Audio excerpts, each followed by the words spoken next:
The Bronco is one of the best-selling vehicles for Ford, so they really haven't made any major adjustments to it. But they did get rid of the base Bronco and made the Big Bend the base Bronco, which we have right here. We have a Big Bend. Now, no, this does not look like a normal Big Bend. This has the Sasquatch package, because now you can put the Sasquatch package on any trim level. So let's take a look at this Big Bend. We'll go over the powertrain. We'll take a look around the inside and see, do you want to spend the extra money for the Sasquatch package to add to a base model Big Bend, or should you go up to a better trim? So if you want to add a Sasquatch package to the Big Bend, this is what it's going to look like, and it's going to cost you about $7,500. Included in the Sasquatch package is a advanced four-wheel drive system, 17-inch gloss black beadlock-capable wheels. You've got 35-inch mud terrain tires that come along with that. Look at that tread on there. That is awesome. A high suspension clearance, high suspension fender flares. So here are the Sasquatch fender flares. You see how much further they stick out. You also get the Bilstein shocks and 4.7 gears with locking front and rear differential. All right, now let's talk about the powertrain in this Big Bend. The Big Bend only comes with the 2.3 liter EcoBoost, which is a turbo inline four-cylinder with 300 horsepower and 325 torque. You get a 10-speed automatic transmission, 0 to 60 in about 7.3 seconds, so it's not going to burn up the road, but it definitely will burn up the trails. You get towing comes in at 3,500 pounds, and fuel economy, you're looking at 18 in the city, 17 on the highway for 18 mile per gallon average. Okay, let's take a look at the cargo space in here. You get a full-size spare on the back with the same wheels, beadlock-capable wheels. Everything looks really good in here. Window flips up. And back here you have about 38 cubic feet of space. Really nice. You do have some tie downs right here. And you got some other stuff up in here, a little cubby hole right there. You got some power on this side, the 12 volt. There you can see the roll bar going across the top, along with some speakers for the back. Yeah, looks pretty good. Up underneath here you have your fuel filler spout and your jack. Change your tires. Yep, looks pretty good. Now, if we drop this second row, you do get about 85 cubic feet of space back here, which is a really, really good amount of space. And you see this isn't completely flat. You do have a little raised area right here, but yeah, that's not too bad. I think most people can handle all of that. So if you guys like seeing new vehicles and learning about new vehicles, go ahead and hit the subscribe button, because I put a new vehicle up every week. Okay, we're going to take a look at the inside, but I did forget to mention that this color is azure gray. Not real sure why it's called that, but it looks pretty blue to me, but it is a very nice soft blue. I do like it. But let's take a look at the inside. And basically it's the same as Broncos have been every year. Got a little bungee system right here, which is nice because it's up here further and it doesn't impede with the seat here when you put your bottle in there. Unlike Jeep. Jeep runs theirs across here and you put a bottle in there and then it hits the side of the seat and you can't shut your door properly. So that was a good thought by Ford to make sure that they put that in a good spot. Now you do not have any powered seats in this one. So you do have adjustable lumbar right here. This will raise you up and down, and then this one adjusts your backrest, and then you just have a regular pull bar to adjust your seat. So you still are getting base amenities in here. You do have heated seats, which is nice. This is the marine grade vinyl seats, and they actually are pretty comfortable and they look really nice. I was actually surprised at how nice that they do look. And then we have the regular Bronco dash in here. And this is the 12-inch screen that I believe is now standard across the board. Okay, let's hop on in because it is really cold out here, and let's take a look at the rest of the stuff on the inside. I'm not going to go over a whole lot of stuff because most of you have seen the Broncos over the years, but we will show it does have a nice glove box. It's decent sized. I like all of this here. I like this kind of satin look to it, even though it is hard plastic. This is also hard plastic, but these are made to clean up easily, especially on these base models. Right up here, you have your front and rear locking differentials. Then you have your trail turn assist. You can shut your traction off and your hazards. All right, we come across to the driver display. And this is just a very simple driver display. Off onto the right side, you can change that from your fuel economy, auto start stop, average speed, trip 2, and trip 1. So that's pretty basic. Now, if you use your menu button on your steering wheel right here, and we go in here, and this is where you can kind of change a few things in here. We can hit OK there, and here is your off-road status, your pitch and roll, power distribution, tire pressures, and then you can look at different gauges. So you can set up which gauges you would prefer to look at. You got turbo in here, your oil temperature, transmission temperature, battery voltage. There is your off-road. So right now we are in 2 high. And then back to your pitch and roll. So a lot of cool information there that you can look at if you want to. Look at the steering wheel right here. Typical Ford steering wheel, Bronco steering wheel. On the right side, you have your menu buttons and then your voice recognition, your phone, and this changes your track on your stereo.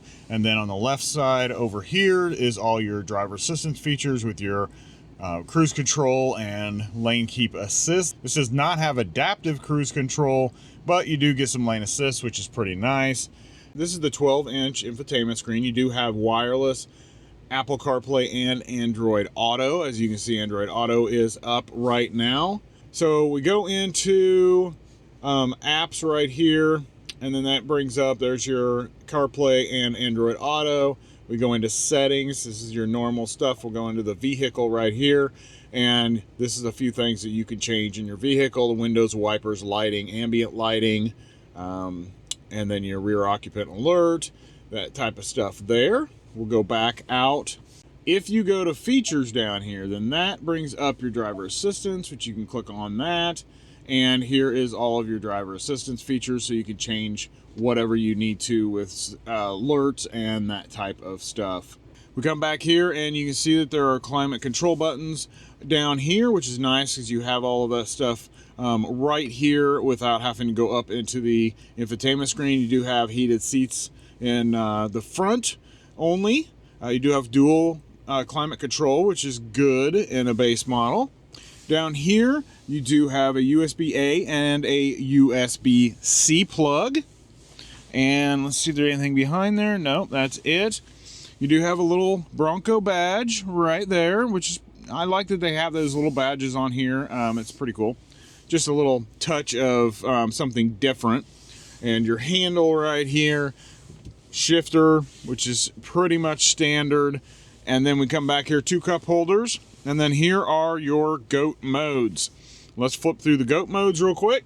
And you have normal, eco, sport, slippery, mud and ruts, and then sand. And the GOAT mode stands for goes over any terrain. You also have 4 automatic, 4 low, 4 high, and then you have your like a trail assist, a trail cruise. Then I think it can go all the way down to 2 miles per hour, I think. Maybe even 1, I'm not sure about that. Back here, you have your window controls. So your window controls are here in the center. It's a little confusing because the front windows are at the bottom and the rear windows are at the top, and I keep trying to pull the top ones for the front windows. And then over here you have your mirror control, center armrest. It's not massively huge or anything, but it is really deep, and you can take this out and then you can see that it is really deep in there. You can go about forearm depth. You have a sunglass holder. It's like Ford puts in every one of their vehicles. This does have the modular top, so you can remove this. It also came with the added insulation for sound deadening.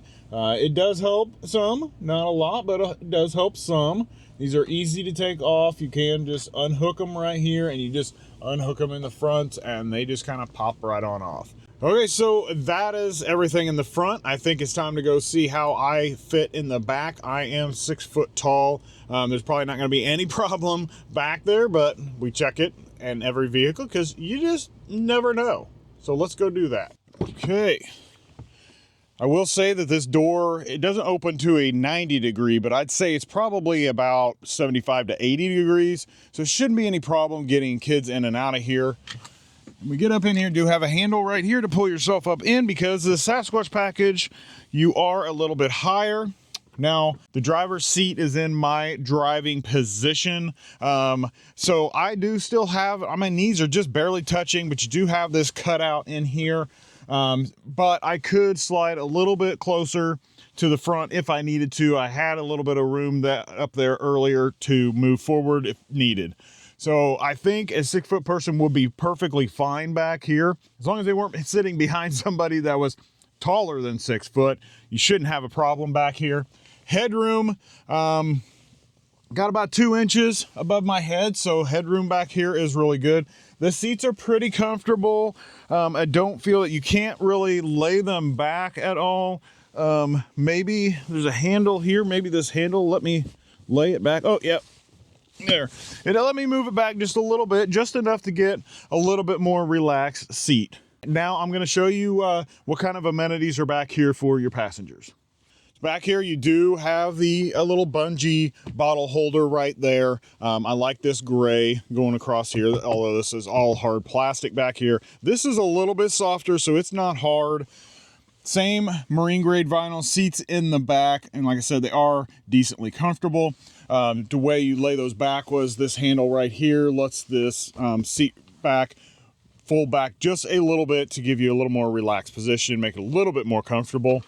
You have your window controls down here, and you do have USB-A and USB-C plugs down here, and a 110 volt power plug.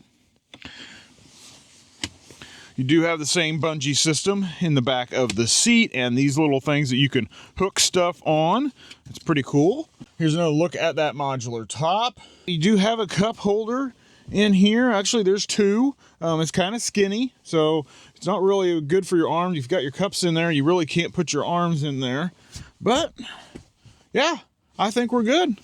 Okay, so not too bad in the back. There's not a whole lot of stuff back here, but this is just the base model. So if you want some more amenities on top of what this offers, then you're gonna have to go up to the next trim, which I believe is the Outer Banks.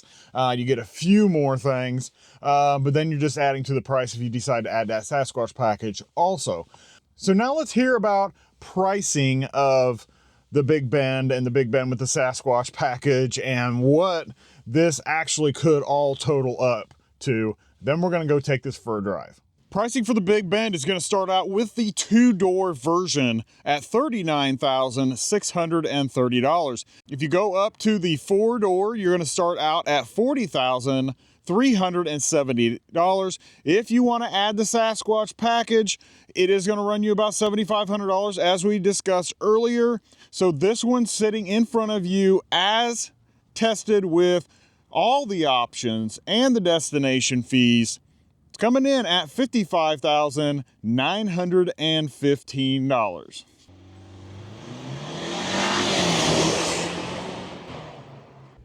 Whether it's quick or not, definitely sounds good.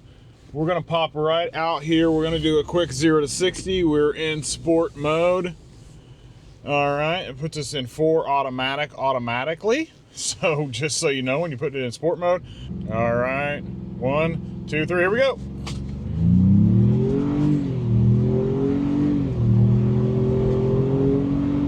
There's 60. Yeah, so not extremely fast, but it sounds good when it's trying to get there. So the big question here is when we look at the pricing, and whether or not you want the Sasquatch package. Now, there were other options that were added onto this, which is why it pushed it clear up into that $50,000 mark, almost $55,000 mark, from $40,000.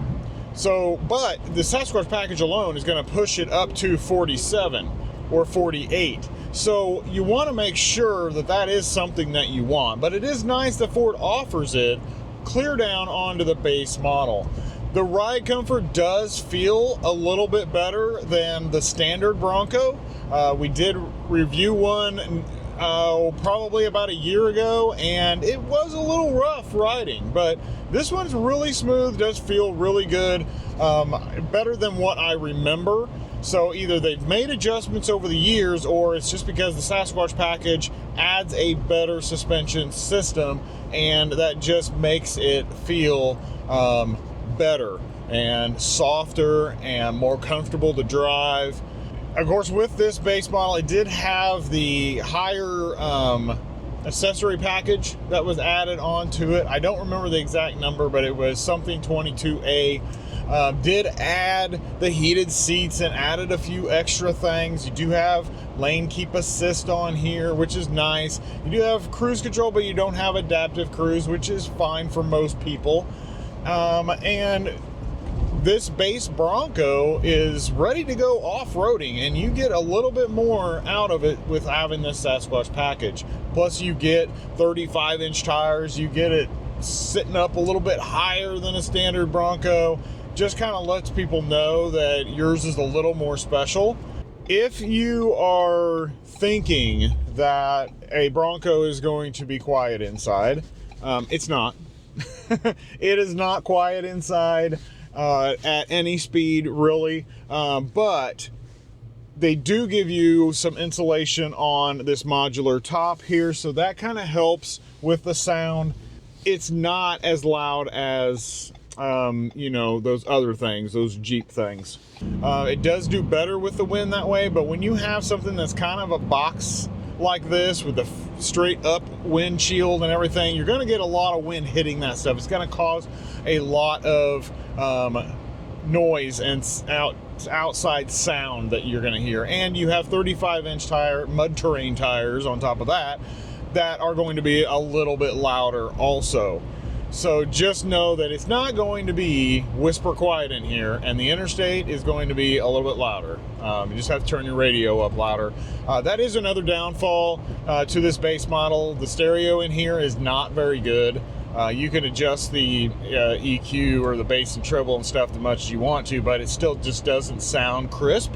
So that might be something you might invest in, some speakers that might mount to the back rails, maybe give you a little bit better sound in here, or go up to another trim that has the better sound system in it. It's very nice. It's very easy to drive. You don't have any, you're not fighting it, you're not steering around, you know, trying to keep it in the center of the road. It'll just drive down the middle of the road without any problem. Even though I don't have lane centering, it'll still stay pretty much where I want to. I can drive it with a thumb, as long as all the sensors aren't telling me, hey, grab the wheel, grab the wheel. If you guys enjoyed this video, give it a thumbs up so it'll spread out to other people who want to see a Big Ben with a Sasquatch package. Then click on one of the videos that's on the screen. One of them I put up there for you, the other one YouTube chose for you. I think you're going to enjoy both of them. So you guys have a blessed day, and I hope to see you in that next video.